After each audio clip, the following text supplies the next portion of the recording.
Hey, thanks for checking out my video. Today we're making some cookies that are a little different than the usual. A friend of mine loves these, asked me to make them for her, and they are white chocolate macadamia cranberry cookies. And they're really good. I never used to be a fan of cranberries until I started making these cookies, and they're really good. So let's get started. First thing you always want to do is cream your butter and get it nice and light and fluffy. So I'm going to get my butter going. And do me a favor, hit the subscribe button. It's free to you and it helps me to be able to make more videos, and you'll get a notification when my next video comes out. And about this mixer, everybody always asks me about this mixer. It's a Nutrimil Artiste. I've just about worn the thing out. I've used it so much ever since I got it. I never bring out my KitchenAid anymore. It's got two paddles instead of one. It's got a scraper on the inside and a scraper on the outside, so it scrapes the bowl for you. You never have to scrape it down. It's amazing. I love it. I'll put a link in the description for anybody who's in the market for a new mixer. This is highly recommended, and I also have a video where I reviewed it if you're interested in it, and it is called the Nutrimil Artiste. Okay, so I'm going to get my butter creaming.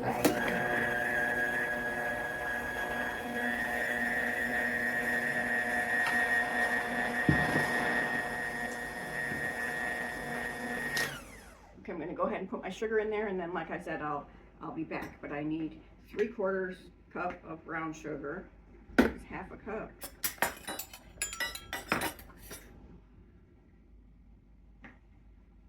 Three-quarters. And then I need a whole cup of white sugar.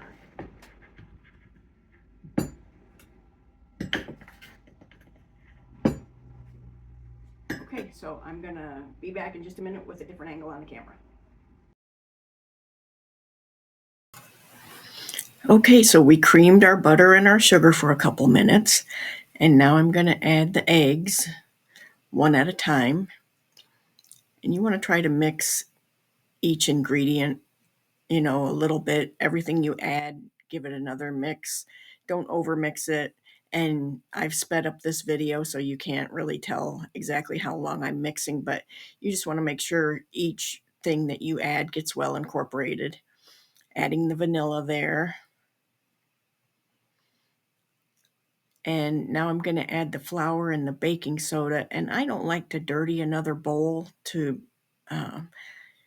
sift the flour into. They always say get a separate bowl for the dry ingredients. I never do. I just put my sieve right on top, and then I just sift the flour right into the mixing bowl, and saves me from dirtying another bowl. So what I did is this called for 3 cups of flour. I put in 1.5 along with the baking soda in the first batch. And now here in the second batch, I'm just putting in the other 1.5 cups of flour. And give it a good mix. And then after this, it's just time to put in the cranberries, the white chocolate chips, and the macadamia nuts. And then we are ready to scoop them.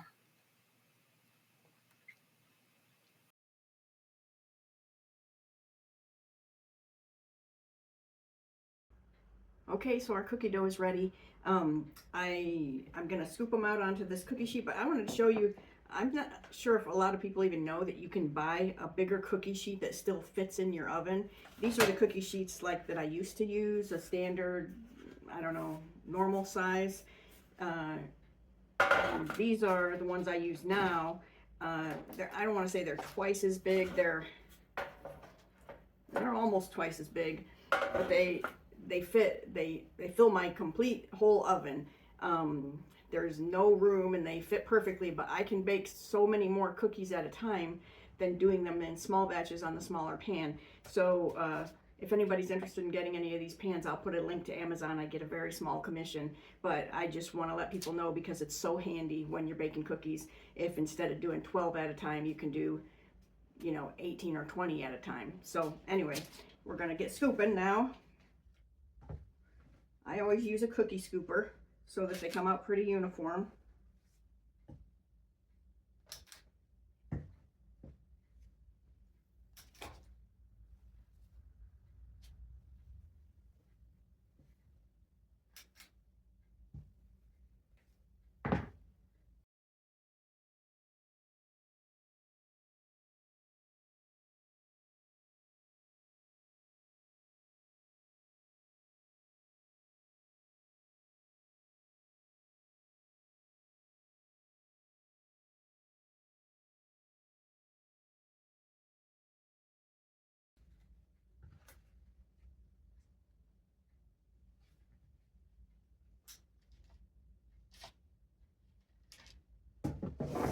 probably could have fit 4 this way, but I'm not entirely sure if they're going to spread too much, so I just don't want them running into each other. So I'm just going to do it like that for now, and if they come out with a lot of room around them, the next batch I'll put them closer together.